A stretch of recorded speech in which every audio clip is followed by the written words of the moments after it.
જય માતાજી, જય મા ખોડિયાર.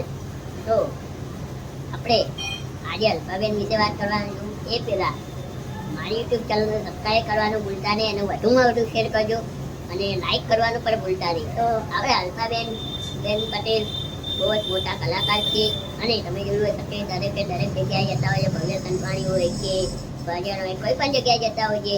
હમણાં કચ્છમાં ગયા હતા, દરેક અલગ મુંબઈ ગયા હતા, દરેક અલગ જતા હોઈએ. અને તો ગઈકાલે એમનું એક ગીત આવ્યું હતું ખોડિયારમાંનું, મેં કાલે જોયું હતું. કાલે એમને મૂક્યું હતું અને મેં પણ જોયું, મને બહુ જ ગમ્યું એ ગીત. અને એ ગીત લોકો પણ સાંભળવા માટે યુટ્યુબ ચેનલ એમને સબસ્ક્રાઈબ કરવાનું ભૂલતા નહીં, જરૂરથી કરજો. અને એમની ઇન્સ્ટા આઈડી બી તમે ફોલો કરી દેજો જરૂરથી. અને તમે પણ એ ગીત જરૂરથી સાંભળજો, તમને પણ મજા આવશે. અને અલ્પાબેન પટેલ એટલે આપણે દરેક અવનવા ગીતો ગાતા હોય છે. મોગલમાંનું ગીત છે, ખોડિયારમાંનું ગીત છે, દરેક ગીતો ગાતા હોય છે, બહુ સારા જ ગાય છે.